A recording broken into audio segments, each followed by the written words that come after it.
June 20, 1868, The Public Ledger, St. John's, Newfoundland, a haunted hotel. For some days past, much excitement has been created in St. Anthony by reports of the appearance of a genuine ghost at the Winslow House. The apparition was said to be that of the late Dr. Jewell, who died in the building during the month of January, we believe, and who, it was stated, had of late been frequently seen about the house in open daylight, but upon near approach would vanish or disappear. For the purpose of ascertaining what foundation, if any, existed for the many wild and incredible rumors afloat, we visited the Winslow yesterday, and under the guidance of Professor F. E. McBain, who resides in the building, visited the apartment in which these strange sights and sounds have been seen and heard, and from him obtained the following statement. Go to room 74 on the 4th story and see what you can see. I am not a spiritualist, neither do I believe in spiritualism, and yet I am at a loss to account for the following facts. The Winslow House is a very large building, lately run and occupied by the late Dr. Jewell, who died some 8 or 10 weeks since. In his lifetime, the house was used as a water cure establishment, but since his death, it has been closed, and with the exception of the room occupied by his widow and her family, and 2 other families, the house is tenantless.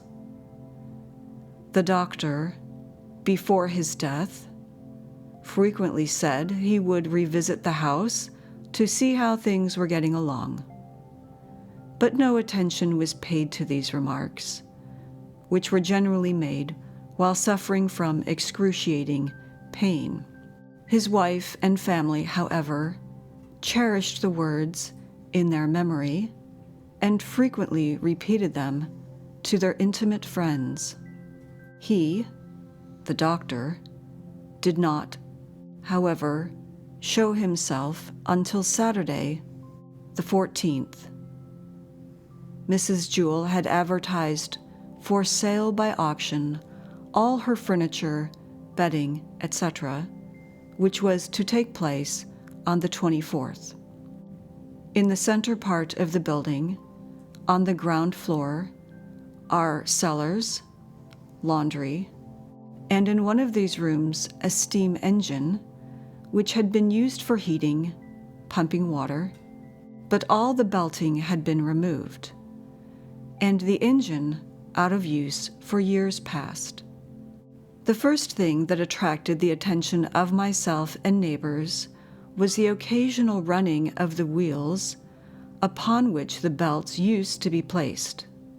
This seemed strange, but we said little about it for fear of being laughed at by our neighbors. On Saturday morning, the 14th, my daughter, an intelligent girl of 14 years of age, was returning from the post office, which, by the way, is kept in a room on the ground floor in the southeast corner of the building, and came through the room in which the engine stands, and there saw a tall, slim man, dressed in a fine suit of broadcloth, with a white nightcap on his head and a pair of white stockings on his feet. She passed him without speaking and came into the house and made the remark to her mother and myself that a strange-looking man was passing through the laundry, dressed as above, and that he must be a fool. This was about 10 o'clock a.m., and I went out with her to see the man whom she described as looking and acting so strangely. When we went out, nothing was to be seen, and we went and looked through the largest cellar, a dark and bleak apartment 40 feet long by about 20 wide, when all at once she exclaimed, "Father, there he is, coming toward us," and began to draw me back to the door by the hand and seemed to be very nervous. I could see nothing, but supposing it was someone who was trying to frighten us, I demanded in an angry voice, "Who is there? What do you want?" I received no reply, and yet the strange appearance passed out of the cellar within 2 feet of us, as it appeared to her. We came into the house, and myself and Mr. Hubert, my next-door neighbor, procured a lamp and made a thorough search of all the premises, but neither saw nor heard anything. That evening, we again explored the dark and dreary cellars, and at the extremity of the interior cellar, in a dark corner, found a large towel, clean and ironed, as if dropped by someone. This towel belonged to Mrs. Jewell and had been washed and laid by about a month ago. We then came to the conclusion that our visitor was flesh and blood, and that his visits were not of an honest character. Under this belief, both Mr. Hubert and myself came to the conclusion that we would bring his ghost ship to grief by the application of powder and ball, and for the benefit of all concerned, gave due notice accordingly. Mr. Hubert got his revolver in readiness and gave my daughter a pistol also. But that night, all was still. Nothing was seen or heard.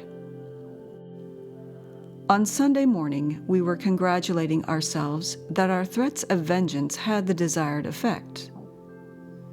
But about 10 o'clock a.m., our hopes were dispelled by the loud report of a pistol and the piercing cry of, "Oh my God!" I had instructed my daughter that in case she would see him again, to shoot him instantly if he would not speak, and that I would stand between her and any harm. She went to the laundry door for the broom, having her pistol in her pocket, and just inside of the door stood the man, looking directly at her in the same garb in which she first saw him. She immediately drew the pistol, but he seemed indifferent to the weapon, and at the distance of 6 feet she fired at him. He at once bent forward, clasping his hands across his breast, exclaiming, "Oh my God!" and disappeared. I heard the report of the pistol and heard the cry of, "Oh my God!"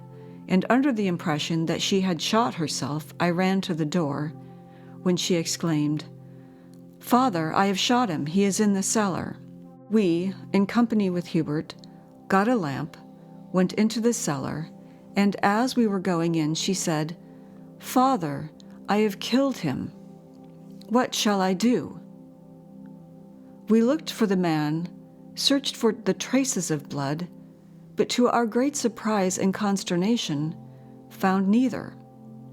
On Monday, while placing clothes on the line in the yard, she saw him again. When she asked him who he was and what he wanted, he looked at her in a very imploring manner, and after surveying her attentively asked, "What is your name?" She replied that her name was A.E. McBain. He then, in a clear, shrill voice, said, "Go to number 74 on the 4th story and see what you can see." She, in company with several others, went to the room indicated, but neither saw nor heard anything. This, it may be remembered, was at midday, in open daylight, with the clear Minnesota sky and the sun shining brightly. She did not even know that there was such a number in the house on the 4th story. When I asked her why she did not at this interview shoot him, she said that he looked so pitiful that she could not find it in her heart to do so. On Thursday 10th, she saw him again, when she fired at him, but as he was rapidly gliding through the cellar door, she missed him, lodging the bullet in the wall. Half an hour later she saw him at the cistern, when he beckoned her to him and told her to tell Mrs. Jewell to sit on the west side of the table when she held the next circle, and then disappeared. Mrs. Jewell, who is a practicing physician and a highly educated lady, and myself and daughter went down and could see or hear nothing. Now, my daughter never saw Dr. Jewell during his life, and to test the matter, Dr. Thomas W. Deering took the photographs of 17 different persons, all men, among which one was of the late Dr. Jewell, and placed them before her and asked her, "Are any of these like the man whom you saw?" After looking them over carefully, she took Jewell's likeness, taken shortly before his death, and said, "Oh, here is the man. I know his face, eyes, and beard." Dr. Jewell was interred in his wedding suit, and although she did not see him at any time in his life, or knew how he was dressed when placed in the coffin, her description was true to the very buttons on his coat. Several men, on Friday night last, paid a visit to the laundry, but beat a hasty retreat, having to encounter the attacks of a dreadful dog with fiery eyes and savage mien. And they declared he was really a dog, and thought that he belonged to the house. But there is no dog about the premises. This is a brief outline of the singular story, and, incredible as it may seem, it is true in every particular. I might add that I have omitted many incidents of minor importance, but these are the main facts. I will not attempt to explain this mystery, but will, if possible, try and solve it. Signed, F. E. McBain.